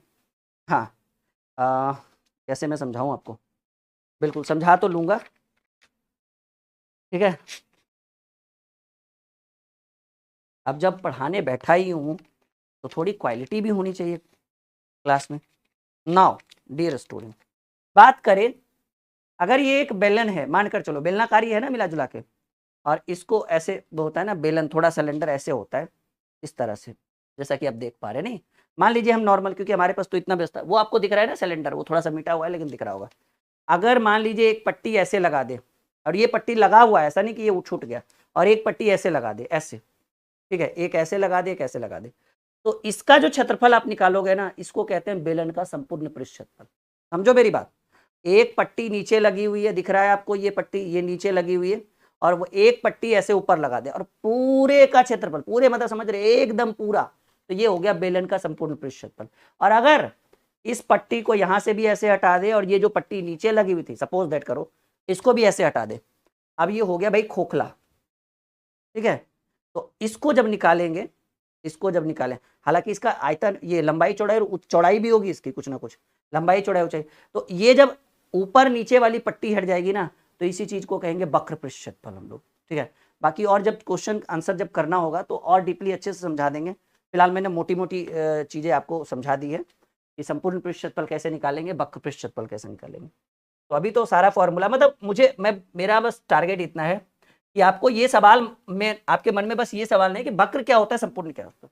संपूर्ण का मतलब पूरा जितना है सबको लपेट लीजिए, वक्र का मतलब ऊपर वाला सतह और नीचे वाला सतह हट जाएगा, बाकी जो बचा सबका निकालिए, तो वो हो गया वक्र आपका, ठीक है। देखिए अगर बेलन की बात करें, सिलेंडर की बात करें, बेलन यानी सिलेंडर, सिलेंडर का वक्र पृष्ठ क्षेत्रफल, अब मत पूछिएगा कि वक्र क्या होता है, कर्व्ड सरफेस एरिया, और एक होता है, इसको बोलते हैं CSA और इसको बोलता है TSA। इसको क्या बोलते हैं?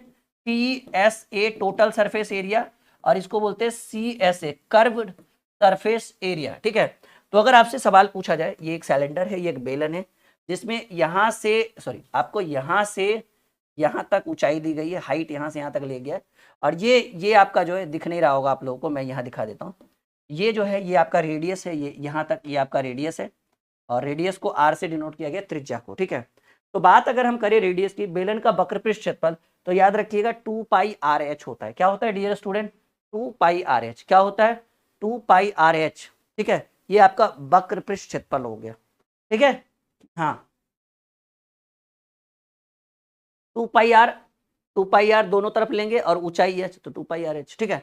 बेलन का संपूर्ण पृष्ठ क्षेत्रफल, तो 2πr तो लेंगे, लेकिन h में r प्लस h, क्योंकि वो आपका त्रिज्या ऐड हो जाएगा ना संपूर्ण पृष्ठ क्षेत्रफल में, तो r प्लस h लेंगे। बेलन का आयतन करेंगे तो πr² है। परेशान आप मत होइए, हर एक क्वेश्चन को बनाने से पहले पूरा डिस्कशन हम करेंगे चैप्टर में। ये मत सोचिएगा कि यहाँ पर हमने मोटी मोटी बातों में, मोटी मोटी चीजों में आपको फंसा लिया तो क्वेश्चन के समय नहीं, क्वेश्चन के समय क्वालिटी रहेगा, कॉन्सेप्ट रहेगा, क्लियरिटी रहेगी हर एक क्वेश्चन के अंदर। जब तक क्लियरिटी नहीं मिलेगी आपको, तब तक हम आगे नहीं बढ़ेंगे, ये मेरा वादा रहा, ठीक है। क्योंकि क्वेश्चन, ये चैप्टर बहुत बड़ा जाने वाला है मेंसुरेशन, तो आपको थोड़ा टाइम देना पड़ेगा।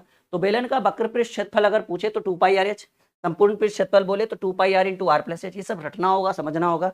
वॉल्यूम आयतन की बात करें तो बेलन का आयतन होता है πr²h। क्या होता है? बेलन का आयतन होता है πr²h। आगे बात करें खोखला बेलन, खोखला बेलन समझ रहे हैं? वो बेलन जो था वो अंदर से भरा हुआ था, लेकिन ये खोखला बेलन है। खोखला बेलन मतलब मानकर चलिए, ठीक है, कि ये त्रिज्या r1 की गई, बेलन के अंदर वो खोखला होता है ना, ये चारों तरफ से रहता है, बीच में गैस भरा रहता है, सिलेंडर भरा रहता है, जो भी रहता है इस तरह से। तो अगर खोखले बेलन की बात करें, ठीक है, हॉलो सिलेंडर, तो इसको क्या करेंगे देखिए। तो कहा गया है कि अगर खोखले बेलन का, आपसे क्लियर पूछेगा, अगर बेलन पूछे तो समझिएगा ये वाला, और अगर खोखला बेलन पूछे, खोखले बेलन का वक्र पृष्ठ क्षेत्रफल, तो 2π × r1 + r2 × h, याद रखिएगा थोड़ा सा, क्योंकि r1 + r2, क्योंकि यहाँ जो है खोखला बेलन जब रहेगा तो एक त्रिज्या जो अंदर वाली त्रिज्या रहेगी और एक त्रिज्या अंदर से बिल्कुल बाहर तक का रहेगा। बात समझ रहे हैं? तो क्योंकि मान लीजिए कि ये एरिया भरा हुआ है, ये एरिया भरा हुआ है, और ये एरिया भरा हुआ है, और ये एरिया पूरा खोखला है, खोखला है ना, तो आपको खोखला वाला एरिया का त्रिज्या कितना मिलेगा? इतना, और भरा हुआ का एरिया कितना मिलेगा? वो शुरू से एकदम लास्ट तक, ठीक है ना, बीच से, सेंटर से, क्योंकि त्रिज्या कहाँ से ली जाती है? केंद्र बिंदु से सतह तक के माप को त्रिज्या कहते हैं। तो केंद्र बिंदु से पहले खोखला एरिया निकालेंगे, तो इसको खोखले वाले को हमने क्या बोला? r1, और भरा वाला जो एरिया है उसको r2 बोले, और ये खोखले वाले की त्रिज्या है r यहाँ, और ये बड़े वाले की त्रिज्या, ठीक है। तो थोड़ा सा देखना पड़ेगा, इसको समझना पड़ेगा। ऊंचाई तो आप नॉर्मली समझ रहे हो कि ये जो है हाइट है, ऊंचाई, ठीक है। और बिल्कुल समझिएगा, खोखले बेलन का वक्र पृष्ठ क्षेत्रफल पूछे तो 2π × r1 + r2 × h। खोखले बेलन का संपूर्ण पृष्ठ क्षेत्रफल पूछे तो 2π × r1 + r2 × r2 - r1 + h। ये थोड़ा सा लिखिएगा, कॉपी में नोट करिएगा, ये आपके कोर्स के अंदर भी रहेगा, और साथ ही साथ आपको हम टेलीग्राम पे डाल देंगे। टेलीग्राम पे एक बार आप जाकर चेक कर लीजिएगा, ये पूरा PDF मिल जाएगा। खोखले बेलन का आयतन पूछे तो π × r2² - r1² × h, ठीक है। क्योंकि वॉल्यूम पूछ रहा है तो h यानी हाइट का होना बहुत जरूरी है, ये बात एकदम क्लियर रखिएगा आप लोग। यहाँ तक बातें बिल्कुल क्लियर हो पा रहा है? आप लोगों को समझ में आ रहा है? यस या नो में जवाब दीजिएगा। कुछ बातें जो आपको नहीं समझ में आए तो आप बोलते रहिएगा। चलिए शंकु की बात करें, कोण, ये तो आपने सुना ही होगा, पढ़ा ही होगा, कई बार आपने देखा होगा। ये शंकु की ऊंचाई जिसको h बोला गया है, त्रिज्या r है, और l जो है वो तिर्यक ऊंचाई है, ठीक है ना। यल को क्या बोला गया है, तिर्यक ऊंचाई, हालांकि लिखा हुआ नहीं है इसमें, खैर कोई बात नहीं। ये शंकु का ये जो यल है, ये शंकु की क्या है, तिर्यक ऊंचाई, और ये ऊंचाई है, ये h है, और ये यल जो है वो शंकु की तिर्यक ऊंचाई है, और ये शंकु की त्रिज्या r है। तो आपसे 2-3 सवाल यहाँ से पूछा जाता है कि शंकु का वक्रपृष्ठ क्षेत्रफल पूछे। आप समझ चुके हो वक्रपृष्ठ क्षेत्रफल मतलब ये वाला ऊपर वाला एरिया जो है खुला हुआ रहेगा। तो शंकु का वक्रपृष्ठ क्षेत्रफल होता है पाई आर एल। शंकु का संपूर्ण पृष्ठ क्षेत्रफल बोले तो pi r into are plus n. शंकु का आयतन बोले तो 1/3 into pi r square h. बस इतना याद रखिएगा, अच्छे ढंग से देखिए, ठीक है, एक अच्छे ढंग से देखिए, जल्दी बोलिए, समझ में आ रहा है, समझ में आ रहा है। शंकु का वक्रपृष्ठ क्षेत्रफल बोले पाई आर एल, संपूर्ण पृष्ठ क्षेत्रफल बोले pi r into are plus l, शंकु का आयतन बोले 1/3 पाई आर स्क्वायर एच। चलो आगे बढ़ते हैं। सर्कल, गोला, सॉरी सर्कल नहीं, स्पेयर, ठीक है, स्पेयर यानी गोला, और गोला मतलब समझ रहे, एक होता है वृत्त, सर्कल, ये सर्कल हो गया। सर्कल का मैं आपको एक सिंपल से एग्जांपल दूं, जैसे आप देखते हो बच्चे जो है ऐसे रिंग को लेते हैं, हाँ आप कभी मेले में देखो जब आप ऐसे फेंकते हो, जो जिस चीज में वो रिंग चला जाएगा वो आपका, तो वो हो गया सर्कल, घेरा। और ये है गोला, स्फेयर। स्फेयर मतलब समझ रहे हो, जो आप बॉल, टेनिस बॉल या फिर कोई भी बॉल जो आप फेंकते हो, या फिर कोई फुटबॉल, वो स्फेयर हो गया, गोला जो भरा हुआ रहता है, बिल्कुल इस तरह की बात हो रही है। तो यहाँ पर याद रखिएगा कि आपसे गोले की बात करेगा। गोले में 2 सवाल आपको याद रखना है कि गोले का अगर संपूर्ण पृष्ठ क्षेत्रफल पूछ दे, ये सर्कल है, सॉरी स्फेयर है, ये गोला है, टोटल सरफेस एरिया अगर पूछ दे पाई आर स्क्वायर एच, और गोले का आयतन बोले 4/3 पाई आर क्यूब, बस तो ही फॉर्मूला याद रखिएगा। या तो आपको संपूर्ण पृष्ठ क्षेत्रफल, क्योंकि वक्र निकाल नहीं सकते इसका, अब इसको खोलोगे कहीं ऊपर नीचे तो गोला बनने के बजाय कुछ और बन न जाए, ठीक है। ये गोला में अगर इसको हम ऊपर नीचे उखाड़ दें, क्योंकि हमने वक्र में बोला था ऊपर नीचे खुल जाता है, तो ये गोला रहेगा, ये तो कुछ और बन जाएगा। तो ऐसे कंडीशन में इसको खोल नहीं चल सकते हैं, इसलिए यहाँ सिर्फ एक ही फॉर्मूला बनेगा संपूर्ण पृष्ठ क्षेत्रफल, तो पाई आर स्क्वायर एच, और गोले का आयतन, स्फेयर का आयतन तो 4/3 पाई आर क्यूब। बस यही 2 फॉर्मूला और आपका पूरा सर ये गोला वाला टॉपिक क्लियर हो जाएगा।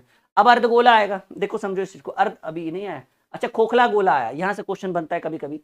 खोखले गोले में आप ये देखिए, ये जो है ये बड़ी वाली त्रिज्या है, ये है बड़ी वाली त्रिज्या जो केंद्र से बाहर तक गया है, और ये है अंदर वाली त्रिज्या।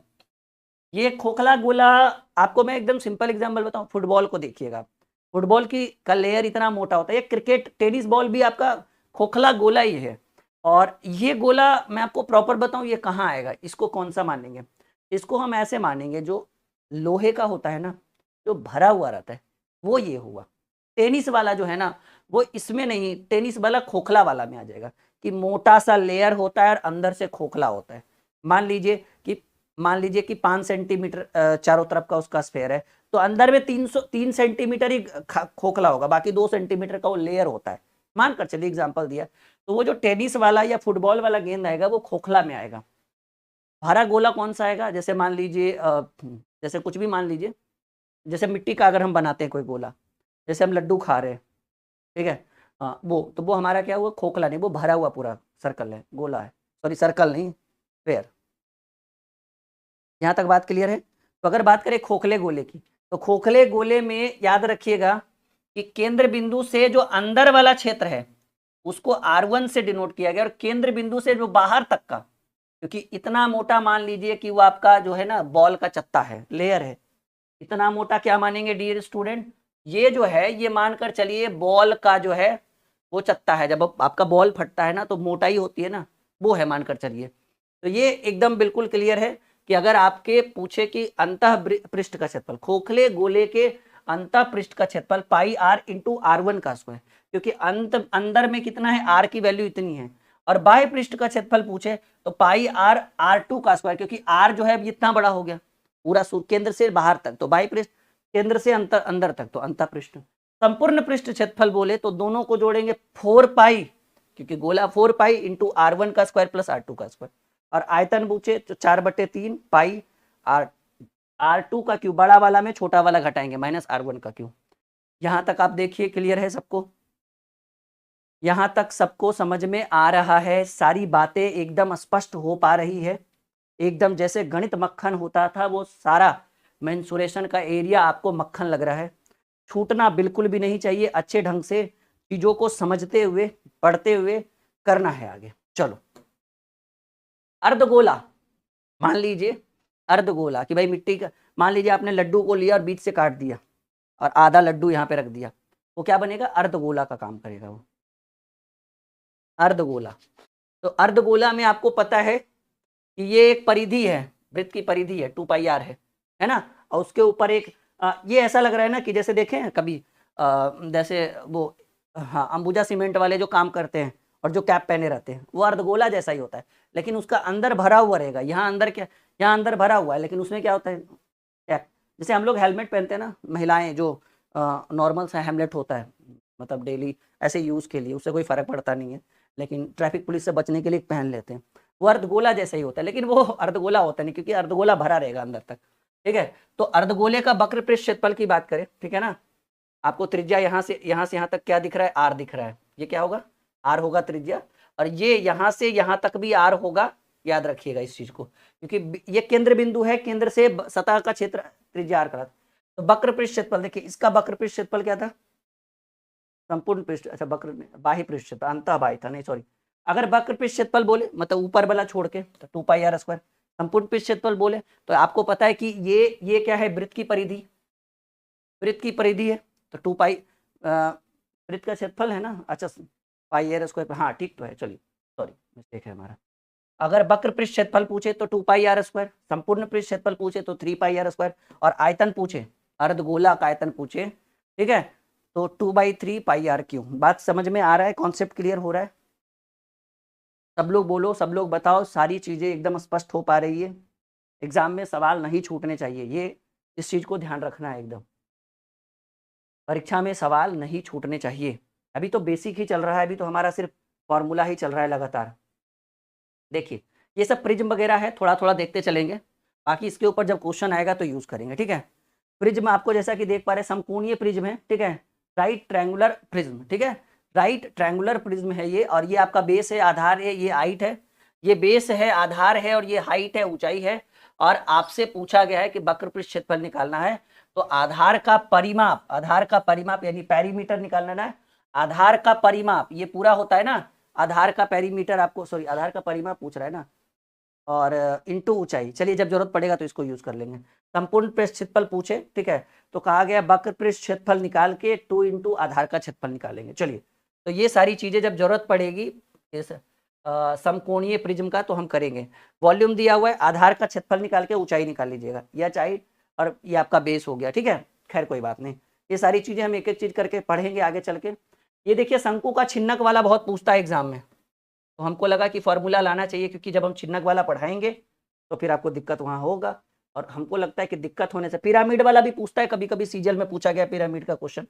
तो देखिए ये एक छिन्नक है, समझ रहे ना, ये छिन्नक जैसे कढ़ा वड़ा होता है, बाल्टी बाल्टी समझ रहे हैं ना, ये नीचे से पतला रहता है, ऊपर आते आते ऐसे मुंह खुल जाता है, ये बिल्कुल वही है, ये बिल्कुल वही है, इसको उलट के रखना चाहिए था इस तरह से, ये एक छिन्नक का काम करेगा, छिन्नक में ऐसे रहेगा बिल्कुल ऐसे, ठीक है। तो अगर ऐसा सवाल पूछ दे तो ये आपको छिन्नक का हाइट है h, ये यहाँ से यहाँ तक की दूरी को r त्रिज्या कहेंगे, और ये जो है, ठीक है ना, ये कैपिटल R, और यहाँ से तिर्यक ऊंचाई L माना गया है।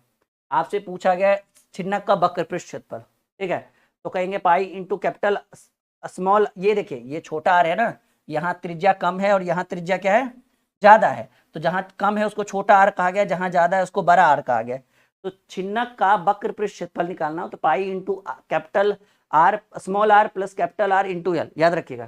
संपूर्ण पृष्ठ क्षेत्रफल बोले, ठीक है, तो आपको करना क्या है कि वक्र पृष्ठ क्षेत्रफल निकाल के प्लस पाई इंटू आर का square plus capital R plus small R का स्क्वायर कर देंगे, ठीक है, और pi into R square plus R square into are plus R करिएगा, ये भी फॉर्मूला लगेगा।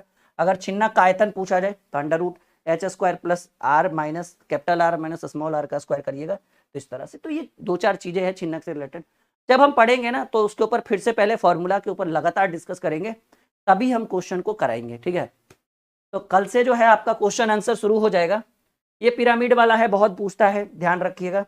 हम आपको पीडीएफ के रूप में थंबनेल आपके कोर्स के अंदर, आपके क्लास में टेलीग्राम पे हम ये पूरी पीडीएफ ऐड कर देंगे।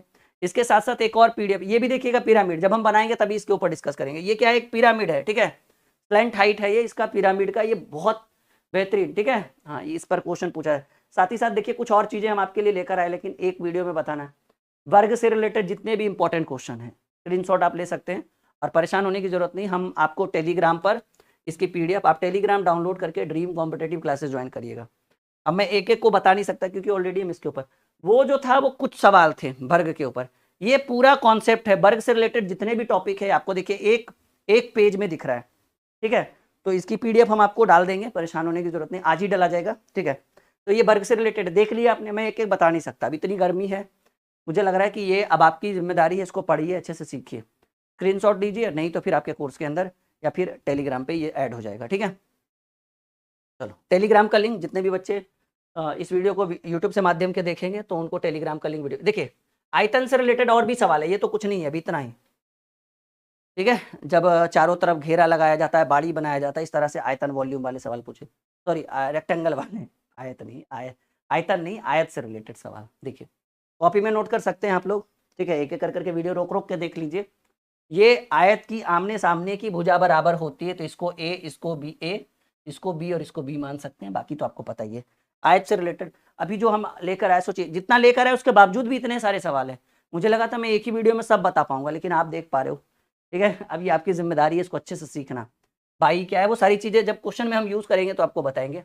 देखिए आयत से रिलेटेड ये कुछ क्वेश्चन और भी हैं, हल्के में नहीं लेकर चलना है रेक्टेंगल को, अभी बहुत सारे कॉन्सेप्ट है, बहुत सारी चीजें हमें पढ़नी है, तो एक दिन इसके ऊपर भी डिस्कस होगा। बस मैं आपको दिखा रहा हूँ कि देखो मैंने आपके लिए कितना कुछ तैयारी कर रखा है। अभी ये देखिए, वृत्त सर्कल की बात करें, ऑलरेडी हम पढ़ा चुके हैं आपको, मतलब इसके ऊपर ऑलरेडी कॉन्सेप्ट दे चुके हैं, ये सारी चीजें भी हम आपको पढ़ाएंगे, ठीक है। देखिए वृत्तखंड या त्रिज्याखंड की बात करें, वो तो यहीं से शुरू हो गया था, वृत्तखंड का क्षेत्रफल, सॉरी ये ठीक है, वृत्तखंड, अर्धवृत्त, अर्धवृत्त की परिमाप, त्रिभुज ट्रायंगल की बात करें, राइट ट्रायंगल में भी मैंने आपको 2-3 तरह का त्रिभुज पढ़ाया है, ठीक है।